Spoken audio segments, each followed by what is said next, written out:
Alors oui, mais ils sont surtout, symptomatiques d'une colère qui n'a jamais disparu et malgré le fait qu'il y ait eu le confinement, cette colère n'est jamais partie et donc les gilets jaunes ont toujours été là et je crois de dire qu'ils reviennent, c'est juste, en fait, montrer que la colère, elle, n'est jamais partie parce qu'elle est extrêmement profonde et qu'elle touche énormément de personnes.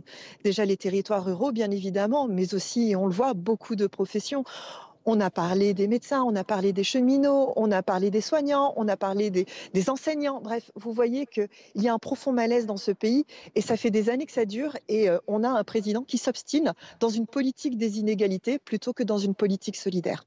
Est-ce que la réforme de retraite, puisque ce sera l'objet de la mobilisation, peut être selon vous l'étincelle de trop, l'étincelle qui peut faire s'embraser ce mouvement social? Oui, ça peut parce que la colère déjà elle est là. Donc comme vous le dites, il ne suffit que d'une étincelle. Il ne suffit que d'une étincelle. Et je crois que après les nombreux 49-3 qu'on a vu, le déni démocratique dont fait preuve ce gouvernement, il faut qu'il se méfie de cette colère qui existe et qui est là. La retraite, ils veulent en faire quelque chose de technocratique, mais ce n'est pas technocratique. La retraite, c'est ce qui fait qu'aujourd'hui, on a énormément de liens sociaux dans notre pays. Vous savez, on a un président d'association sur deux qui est retraité. On a un maire sur deux en France qui est retraité.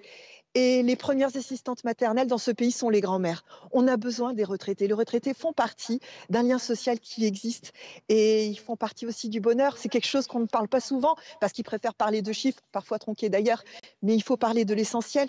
Aujourd'hui, c'est comment nous voulons vivre. Et aujourd'hui, les gens veulent la dignité. Je crois que c'est à chaque fois, c'est le fil rouge qu'on a entre toutes les mobilisations qu'on a, que ce soit les médecins, les boulangers et tous les autres. C'est-à-dire qu'on veut vivre de son travail, on veut pouvoir avoir une vie professionnelle digne, une vie personnelle digne. Et aujourd'hui, c'est exactement ce dont le gouvernement nous prive. Et je crois que c'est ça aujourd'hui qu'il faut dire et redire, c'est qu'on ne veut pas de cette vie-là, on ne veut pas de ce monde-là. Vous savez, pendant le confinement, on ne disait plus jamais ça. Mais qu'est-ce qui a changé fondamentalement? Absolument rien. La crise sanitaire est toujours là, on est en train de mourir aux urgences. Qu'est-ce qu'il vous faut? Qu'est-ce qu'il vous faut?